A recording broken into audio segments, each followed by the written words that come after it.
Hi there, I'm Andrea Koppel, and it's time for coffee, the podcast where you get to hear firsthand what the jobs and careers that interest you the most are really like. Hey there, Java junkies. How's life treating you? I hope you're settling into fall and that wherever you are, you're getting to enjoy some quality time outside to take in the changing seasons. But whether you're inside a car or your apartment or outside enjoying a wonderful hike with your dog, if you've ever wondered what it takes to be a New York Times best-selling author or a journalist at National Public Radio, then this is definitely the episode for you, my friends. So grab your mug and take a chug of your favorite caffeinated beverage, because it's time for another caffeinated career conversation. And my guest today is journalist and author Eric Weiner, the author of the New York Times bestseller, The Geography of Bliss, as well as a bunch of other wonderful books. His most recent book, The Geography of Genius, has been called Smart, Funny, and Utterly Delightful, and has been translated into 20 languages. As a longtime foreign correspondent for National Public Radio, Eric reported from more than 30 countries, from Iraq to India to Indonesia. But this is more than your average cup of joe conversation. Eric is so generous with his life experiences, his lessons learned, and his favorite quotes from Einstein and even the Bhagavad Gita. You are in for a treat, my friends. Eric, by the way, is also leading aspiring writers on an incredible adventure to Nepal next month from October 29th to November 8th. It's called the Himalayan Writers Workshop, and it's been getting rave reviews. If you're interested, check out our show notes for more. And one more note. This was one of the dozen or so earlier interviews I did months before I actually launched Time for Coffee. And so I have to apologize for the audio quality, which isn't great. I must have pressed a wrong button somewhere when we were recording. But please hang in there and give this episode a listen. I promise you, you won't be disappointed. I would say there are 3 stages. You need the idea stage, which is you really need to come up with an idea that you really, really love. Because writing a book is like a marriage. You've got to really love that person in the beginning because you know there are going to be some rough spots along the journey. It's the same with your book idea. It's got to be something that you're really in love with and that you can live with for several years. So like a marriage, you're living with this idea for many years. So it's got to have layers to it. It has to be something that you're really in love with. You can dash off a 2-minute CNN report or a 3-minute NPR report or a 1,000-word New York Times article and not really be invested in it, not emotionally at least. But with the book idea, you really have to be invested. So the stage 1 is idea. Stage 2 is research, which is casting a wide net and diving wide and deep into the subject. And the great thing about writing a book is you go all in. You're just, you don't, the whole idea of writing a book as opposed to say a quick website or newspaper article is you want to go deep. So you can find that book about 16th century Florentine coffee, if they had coffee back then. I'm not sure they did. And you can investigate it and you can really research it. And that's stage 2. And stage 3 is writing. And it's important to make the transition from stage 2 to stage 3. Some writers get stuck in research because it's more fun than actually writing in a lot of ways. But you have to have some sort of cutoff time where you're like, this is all this stuff in front of me, all this material. This is what I have to work with. This is my clay, and now it's time to make the statue. And that's the writing phase. And the 4th stage is collapsing. After you've birthed this book. I'm told that writing a book is a lot like childbirth, having never actually given birth. But apparently, labor can be very painful. And after giving birth, women swear they will never have another child, but yet they do. And same thing with the book. Afterwards, you're like, God, that was painful. I'm never doing that again. And yet I do. So clearly there's something that keeps you going. But 3 stages, idea, research, writing, 4th bonus stage, collapse. So, can you take us a little bit more into those stages? You obviously hit on with your first book what I think is becoming an Eric Weiner brand. Yeah, it was. I can talk about that. I had been a journalist for a number of years, and I was satisfied, but not fully satisfied with what I was doing. I wanted to do something with more voice, where it would really be myself. Too many times after spending a couple weeks in Afghanistan, I'd file a bunch of reports to NPR, and my friends would hear these reports back home, but then they'd email me or call me and say, "What was it really like in Kabul?" Gee, if you're not conveying, if that's not coming across even on an NPR story, something's wrong. So I wanted to write the kind of book where it's honest. We're being honest right now, and it's what journalists say to each other over the bar about what it's really like. I knew it was a good idea as soon as, I had lots of ideas and I couldn't settle on one, but when I came up with the geography of bliss idea, I just felt something click. I knew it was the right idea.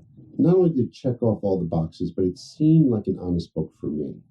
I mean, you can't really, it's hard to separate yourself from the writing. It's got to be something that fits you. You could stay in some other kind of job for many years that's a bad fit. You can fake it, but you can't really fake it with writing. And this seemed like the right book for me. Wasn't thinking about building a brand at the time. I just wanted to write a book, and one that was also more positive than journalism. We can talk about that. Journalism tends to focus on the worst of humanity. It's just the nature of the beast. And, here I wanted to write a book about happiness around the world, and it's not typically the sort of thing you see on CNN or hear on NPR. You want to write a book that adds some value to the world. I mean, in some small way. Were you also thinking, gee, I'd like to write something that becomes a bestseller? No. I wanted to make enough money writing the book to hopefully write another one. That was my only goal. I didn't want it to disappear. Every writer wants to be read, no matter what they tell you. I was not thinking bestseller. I was genuinely shocked when it got to, I think, as high as number 8 on the New York Times bestseller list. It was, I'll be honest, it was a heady time. It was on the Colbert Report, Stephen Colbert and his old show. I was going around the country, bookstores talking, Diane Rehm show, other shows. And that wasn't, the satisfying part, though, to be honest, was not that I was getting my 15 seconds of fame. It was that it was resonating with people. And it was just this idea I came up while I was in my underwear in Kazakhstan, of all places, waiting to adopt my daughter. And that's when I came up with the idea. And it was just a 2-page draft of a proposal, not even a full proposal. And to see that go from something that's a physical book you can hold, still believe in physical books, and something that's resonating with people and that they're talking about on some level, that was pretty cool. It wasn't just, that some investigative report on the tobacco industry I did for NPR was getting attention. It was something that was about me to some extent. It was close to my heart. I mean, you want to be known, but I think you want to be known for the right things, something close to your heart. And that was the most satisfying. And, you don't, books, they live on. This is in a way that today's BuzzFeed article doesn't. I mean, it technically lives on. You can Google it. It's out there. But I still have people writing me emails about the Geography of Bliss, which came out almost exactly 10 years ago. And that's pretty remarkable. I was just at our local bookstore, Politics and Prose, and I saw it out there on the special display area, and I took a picture because, that's pretty cool. Yeah, I go to the coffee shop there and hang out, and that's that. I was having a bad morning, to be honest. It was like, God, it's just this chapter's not coming together, and I saw the book there, and that was nice. Take us inside how you write, how you get in the mindset. Are you one of these people who wakes up super early? Do you have a particular time you start every day? Do you block out X number of hours, 5 days, 6 days, 7 days a week? What's your strategy? The writing part, yeah, the research part. I have recently switched to the Pomodoro technique. Are you familiar with that? I'm not, no. The challenge for writing is focus time. And it's easy to get distracted by cat videos, your Facebook feed, or it can be something, supposedly constructive, paying the bills, or even, oh, I need to do more research, that old trick. As I said, inspiration is for amateurs, which I mean by that is you don't wait for your muse to show up. You sit down in a chair and assume she'll show up, and you say, I'm going to write for X amount of time. Pomodoro technique says 25-minute blocks, and that's what I work with. I set the timer at 25 minutes, and I say, I'm going to write for 25 minutes. I am not going to check my email. I'm not going to get up and get a cup of coffee. I'm not going to do research. I'm going to write for 25 minutes. And you can do anything for 25 minutes, pretty much. And then you give yourself a 5-minute break, and then you do another 25 minutes. And I try to get 6, 8, 10 of those in a day. And opposed to word count, some writers will say, how many words did I write today? Hemingway famously said just 500 good words a day is good for him, but he wrote short, good words. But I think focused time is a better gauge. I like mornings. I know a lot of writers do.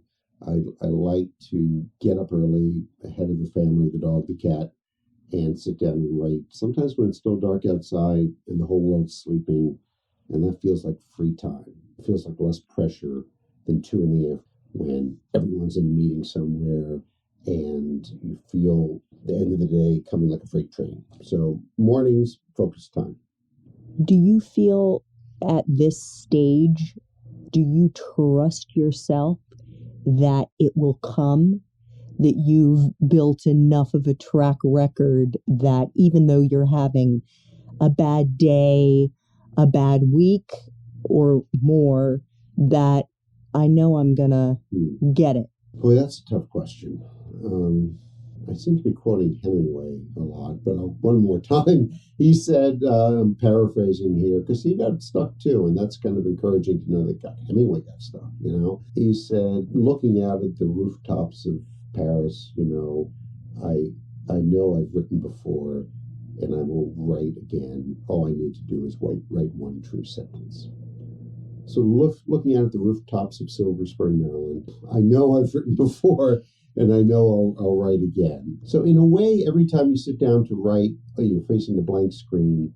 In a way, you're starting from zero, because, it's not like those other words you've written, the other books you've written are, you can't just pull them out and plop them down there. That's not writing, that's self-plagiarizing. So in a way, you're starting over, but in a way, you have to keep reminding yourself that you've done this before. And, maybe athletes or others in creative artists, others are in the same way. You have to consciously remind yourself, or have others remind you, friends, don't worry, you've written before, you'll write again. It's ultimately an act of faith. I believe writing is faith in yourself, that you can get the words down, faith in the universe that the book, the piece of writing, will find its audience and find a home. There's no coasting, right? Like I imagine, and you have a certain office job that covers a lot of ground, but let's just say you're in an office. You've got prompts throughout the day that are going to get you from point A to point B. There's a 2 p.m. all staff meeting. You got to be there. You show up. There's a 3 p.m. budget meeting. There's that conference call at 5 p.m. you've got to be on. And these give you touchstones to get you through the day. Don't really have that in writing. I mean, people might be surprised at how hands-off editors are in publishing houses for the most part. And certainly in this stage, the writing stage, they're like, just go write. Maybe you have a deadline. Maybe you don't. When you got some pages, as we call it, show me some pages. I'll look at it. It's not like, every day you're consulting with your editor 10 times a day. It really doesn't usually work like that. As I'm listening to you, Eric, I can't help but think, and I've never had this thought before in speaking with others who write, perhaps because I've never had this kind of a deep dive into their process. But there is something incredibly courageous about putting yourself through this process over and over again. Yeah. Courageous or crazy, but maybe they're often the same. it does require, it requires courage on two levels. It requires the courage to sit down and think and come up with something that you can put your name to, and then the courage to send it out there into the world. Oftentimes in other positions, jobs, people say, well, don't take it personally. Well, with writing, it is personal. Even if you're writing about, I don't know, U.S. policy in the Middle East, for instance, that's personal too, because it's your words, it's your work. It's more personal if you're writing about your struggles with depression or alcoholism or whatever, but it is personal. So I don't like that expression, just don't take it personally or it's just a job. I think if you're not taking it personally, you have the wrong job. You should take it personally, whatever you're doing. I happen to be writing a chapter in my new book right now that's about attention and the power of attention. And really, that's what you bring to your work, your attention to the page, your attention to the person you're talking to, whether you're a landscape architect or a writer or working at McDonald's, pay attention, because I think when we're in a fully attentive state, we're at our happiest. That is also, I think, part of the art of, or why people meditate, to be in the moment. Right. To be present and to be attentive. And not in a furrowed brow, clenching your jaw sort of way, desperately trying to come up with a solution to a problem. It requires a degree of patience and faith. And if you're starting out in your career, you don't know how it's going to end up. So you have to have faith in your decisions and patience that, I got lucky with my first book. Some authors, it's not until their fourth and fifth book. And my second book, it's not like you're set for life. My first book did very, very well and it was translated to 20 languages. That was great. I'll be honest, the second book did not do nearly as well, and then you worry, am I a one-hit wonder, sophomore slump? To some extent, you really are only as good as your last work, or you have to just short-circuit that whole crazy thought process and just focus on the work and not how it's received. What would you say your superpower is? What is it that makes you different, special, that you kind of hold near and dear? You mean, in addition, my ability to read minds? Because right now I'm reading yours. And you're way distracted, I can tell. Superpower, boy. Now, what do you mean by that? I mean, I think you mean, what do you mean? I mean, I think I'll put it on myself. Mm-hmm. I think one of the things that has helped me over the course of my life through the 4 professions that I've been through is the fact that I'm very empathetic. That has served me well. It's not something that I actively cultivated. It's who I am. Not sympathetic, but empathetic. I think I'm also sympathetic. Right. They're not mutually exclusive. Okay, I would say my superpower is an ability to what I call crap cut. To crap cut. I'm a crap cutter. I cut out all the crap and cut to the essence of whatever it is. The essence of the topic, the essence of the story, the essence of conversation. I have an ability to cut through the crap and get to the essence. I mean, I was once in Jordan where late King Hussein they were holding elections. He was the king, and they were holding elections for the parliament, and all the journalists were there really, nitpicking the parliamentary vote and which party. And I said in my report that the bottom line is nobody was running for king. And my Jordanian friend was like, wow, I never really thought about that. You're right. Nobody's running for king. That's just one small example. I think it goes along with the sense of empathy. If you're going to be empathetic, you have to cut to the heart of the matter of what is troubling someone, what is at stake, what's the big idea. As I've gotten older, I've gotten increasingly interested in the world of ideas and less interested in the machinations of politics and wars. And I've become much more of an idea person. And I think I've always been that way. And I don't like fancy words. I don't like academic jargon. Really hate it, actually. And I'm a fan of Einstein, who said, or was it Richard Feynman? One of those physicists who said, if you can't explain something simply, you don't understand it. And I think that's very, very true. And I think I have an ability to do that. So a superpower, maybe. That's a wonderful gift. It really is. So, Eric, I want to flash back to when you were at the University of Maryland. Right. And you majored in English literature. Mm. And you really are, to this day, now, I think I've done a dozen interviews thus far, the first person that I've had the pleasure of interviewing whose major in college actually has some semblance to the career that you are in today. Yeah, but the irony is, if I could go back, I wouldn't have majored in English literature. I became much more interested in history, social sciences, psychology, sociology, especially history, philosophy. I mean, if I could go back now, I would choose history, philosophy, one of those two, maybe sociology. So there's the irony, you know. And why is that? Because I become more interested in those ideas, the ideas that you get in history and philosophy. And there are philosophers and historians who write very well. I'm more of a nonfiction person than a fiction person, always have been. Yeah, if I could do it again, that's one of the things I would have done differently. But you're right, I guess there is a connection there. And what about what you did when you were in college? I don't know if there were extracurriculars that you were involved in, different internships, things that enriched the experience for you that you'd want to share with our listeners. Say right off the bat, just to be totally honest and blunt, I was not a good student. I wasn't a terrible student, I was not a great student. And there's that old expression that college is wasted on the young. It's unfortunately true. I would have gone back and I would have cared less about what the girl in the dorm across the hall thought of me.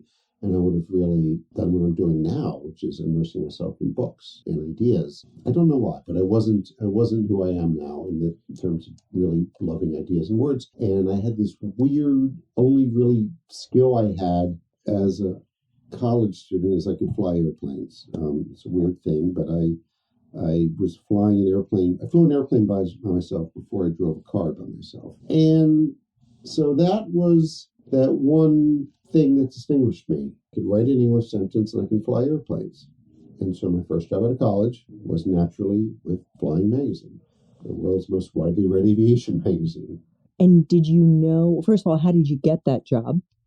Well, it turns out there aren't that many recent college graduates who can write an English sentence and fly an airplane. So for 4 years, I wrote about flying, and I did weird things. I flew a blimp. I flew upside down and took an aerobatics course, flew in the cockpit of a United plane from New York to Tokyo. And I did just all kinds of weird stuff like that and wrote about it. I had the chutzpah to write to an editor at the New York Times who I knew was a pilot. He was a business editor, but I knew he was a private pilot. I knew he read Flying Magazine. And his name was Bill Stockton. And I said, Bill, I write a Flying Magazine. I know you read us. I know flying. I know aviation. And I know journalism and writing. And I know your aviation reporter's retiring soon. You need someone like me. Didn't hear from him. Finally, he wrote to me and said, would you be willing to try a trial assignment for us? I'm like, sure. Sent him 3 ideas. He chose one. Filed. Reported the heck out of it. Filed the story. Didn't hear from him. Weeks and weeks go by. I assumed I didn't get the job. Walking down 2nd Avenue in New York one morning, I stop at the newsstand. I see the New York Times, and there's my article on the front friggin' page. And then he called me and offered me a job. And I was 26 years old, and it was incredible. But that segues nicely to the worst part of my career. The worst times often follow the best times. So the worst, you're saying? 2 years later, I was Icarus, flying too close to the sun. They had me on full-time, but on some contract. One day they fired me, laid me off after 2 years. And so I found myself at 28, having suddenly reached like this pinnacle of journalism and out on the street. And my ego took a big bruising because, okay, there's an economic downturn, excuses, but on some level you take it personally. I'm not good enough. And it's the New York Times. It's the authority figure, right? You're being fired by the Podunk News. You're being fired / laid off, whatever, by the New York Times. And so that was rough. So how did you get through it? Well, first, despair, a little bit of that. And then I picked myself up and said, well, there are worse things than being a former New York Times reporter at the age of 28. And I started just freelancing here and there, which you could do back then and you could still do now. And that means just one article at a time. Dallas Morning News, some little travel magazine here or there. And then I approached NPR. I don't know how it came about. Said, can I do a story for you? Fell in love with the spoken word and with sound and with not just what people say, but how they say it. It was fun. Radio was and is fun. And that was stage 2 was launched. I had to go through the dark night of the soul, and there was no guarantee of anything. So you were scrappy. Yeah, I guess so. You have to be. You have to be. And I was at that stage, which is a good stage to have. I wouldn't look for payback or payoff. I mean, I was willing to do anything and to work hard. And, I probably a bit of a workaholic. I really worked hard, but it was fun. And there's that cinematic quality of doing a radio piece. And, you're sort of doing a little mini film every time you do an NPR story. And that was fun. And that took me around the world for 10 years. And just if you could kind of encapsulate, having been a foreign correspondent, what the joys, the trials and tribulations are of that.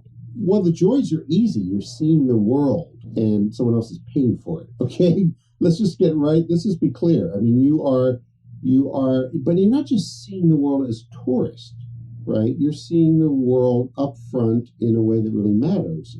You are going to a country, be it Sri Lanka or Indonesia, and you're just saying to yourself, what's interesting here? And unlike the local reporters, you can step back and say, what's interesting for my audience? What do I find interesting? And that feeling that if you don't tell that story about what happened in that village in Aceh in Indonesia, maybe it won't get told. Simply living overseas, and this is true as a journalist or maybe any kind of expat life, you wake up every morning and just the fact that you're living in another country, another culture, is an automatic adventure. Automatically you wake up and something is going to happen that day where you see something or you hear something and you're going to be like, what the fuck is that? I've never seen that happen before. And if you're curious, and if you're a journalist, you're curious, you're going to investigate it. And there's no distinction between your professional life and your personal life. And that's in a good way. And I was in India, which is my first posting and still my favorite country in the world. One day I noticed my staff, I had a staff, can you believe it? My office assistant and other people weren't there. I was like, where's everyone? And then I open the window, look outside, and I see there's this stream of people, just milk pails in their hand, heading to the local temple. Like, where's everyone going? And they're like, it's a miracle, it's a miracle. I'm like, what? They're like, the gods are drinking the milk. So I grab my radio gear, my microphone, and I run down to the temple. And sure enough, people are feeding milk to these statues of the Hindu gods. And it appears that the gods are drinking it. It's sort of disappearing. And interviewed people and did a story. And physicists were on Indian television saying it wasn't really a miracle. It was capillary action or something else. And that was the story. It was about rational India versus irrational India and miracles. And it happened right outside my front door. And to me, it doesn't get any better than that, And I was different from other foreign correspondents in that I didn't really care for war. That sounds weird, I know. But as you know, some journalists really, there's this adrenaline rush to covering a war. And it's important and it's dangerous. But it's also, in a way, easy in that the drama is built in. What interested me about living overseas was looking at the world as a laboratory of ideas. Like, there are universal problems, like how to educate a child, how to be happy, all these things. Out there in the world outside of the U.S., there are all these creative solutions, different ways of counting votes, different ways of solving traffic problems. And that's really what interested me. And at some point, I got tired of the wars, and I got tired of this conflict, and I got tired of the negativity, to be honest, and I made a shift. So, for the final moments here, if you could give advice to a younger Eric who was still in college, you've already talked a bit about what you would study, but going outside the academics perhaps, what advice would you give him based on the wisdom that you have today? In a few words, chill the F out. Just chill out. Just slow down. Don't be in such a hurry. Have some adventures that may not lead to anything. Be willing to waste time. I know that sounds crazy, but be willing to waste some years, because you can do that when you're young, and you can't do that as easily when you're older. And you never know where those quote unquote wasted years will end up. You know, one thing I regret a little bit is we talked about India and how much I loved living there. And I really did. And I was sent overseas at the age of 29 or 30 to Delhi. And it was a great adventure. But I felt, and maybe as a former foreign correspondent yourself, you've experienced this sometimes, where you weren't in the thick of the big story. Like your stories didn't matter as much as, you know, the person in London or the person in Jerusalem. Because back then, India was not such a big story at all. And I had that ambitious streak in me. And after two and a half years only in India, the foreign editor called and said, we have an opening, and it's a promotion to a full staff position from contract in Jerusalem. Do you want to take it? And I took it.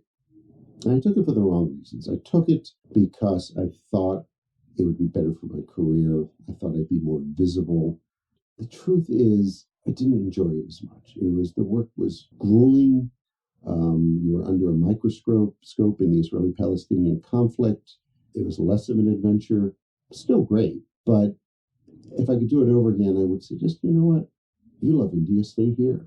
What's the rush? You know, if you're making a decision, ask yourself, are you doing it for extrinsic or intrinsic motivation reasons? Are you doing it, and let's not even talk about money. Just take money out of the equation, because I don't think most people are motivated by money. They're motivated by the prestige attached to money. So are you taking this job or this position because it will look good? And if you are, that is a terrible reason to do it. Terrible reason. Extrinsic motivation like that, money, prestige, all those other things, they'll get you in the door. They won't get you much further. They will not sustain you. Only intrinsic motivation will sustain you. Can I end with a little quote from the Bhagavad Gita? Always good to end with the Bhagavad Gita. This is the Hindu holy book. And to paraphrase, so there's this epic battle, and Lord Krishna is constantly Arjuna is about to go into battle, and he's afraid, and the advice is, in so many words to Arjuna, is put 100% effort, and I would add attention into what you're doing, but have exactly 0% invested in the results, which is really, really hard to do, right? Because, you know, you put 100% into something, you're like, I want it to turn out. But if you can do that, put 100% effort and attention to what you're doing, and not really care about the results, maybe they'll come, maybe they won't. You gotta let that part go. But just be in the moment. Be in the moment. Be in the. It doesn't mean not trying, and it doesn't mean not caring. Some people misinterpret that as, oh, that's just apathy. You know, you don't care about how things turn out. You know, we can't. There's so much in life that we cannot control. We can control our health a little bit, but you know, healthy, athletic people get cancer at age 30. Bad shit happens. Career-wise, there can be downturns in the economy you can't control. And if you try to control everything and you try to micromanage your career trajectory, and if you even use terms like career trajectory, you're in trouble. You're going to be an unhappy person. So put 100% into it, but don't tie your happiness to results. Tie your happiness to the effort and attention you put to something. It's okay to get upset with yourself that you didn't put enough effort into something, you didn't pay attention. That you can control. The rest, up to the guy. Thanks so much for listening to Time for Coffee. where the professionals in the jobs that most interest you always have time to grab coffee 24/7, no matter where you live. I have one quick favor to ask you. Remember to rate, review, and subscribe to Time for Coffee. Thanks so much.